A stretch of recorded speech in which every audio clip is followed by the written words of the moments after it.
चलिए आगे बढ़ेंगे। 48 घंटे में 2 पायलट की हार्ट अटैक से मौत की खबर। एसोसिएशन का डीजीसीए को पत्र, थकान से सुरक्षा को खतरा है।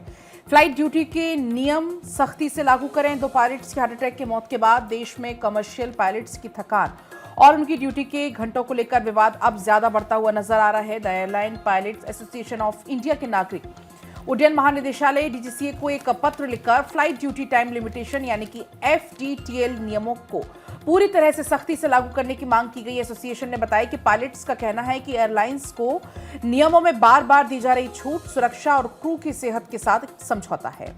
दरअसल पायलट एसोसिएशन ने डीजीसीए प्रमुख वीर विक्रम यादव और नागरिक उड्डयन सचिव समीर कुमार सिन्हा को लिखे हुए एक पत्र में बताया कि बाली इंडोनेशिया में 29 अप्रैल को रेस्ट पीरियड के दौरान एयर इंडिया के एक पायलट की हार्ट अटैक से मौत हो गई। उन्होंने 28 अप्रैल को दिल्ली से बाली की फ्लाइट ऑपरेट की थी।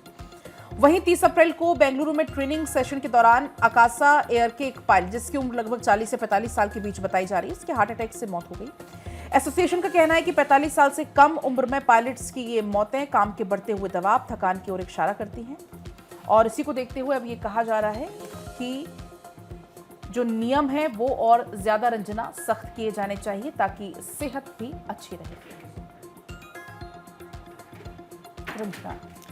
बिल्कुल पलक, और ये अपडेट हम आपको दे रहे हैं जहां 48 घंटे में 2 पायलटों की मौत के बाद अब एसोसिएशन को डीजीसीए का पत्र है और इसमें कई बातों का जिक्र किया गया। थकान से सुरक्षा को खतरा, और यही वजह है कि फ्लाइट ड्यूटी के जो नियम है उसे सख्ती से लागू करने की बात सामने आई है।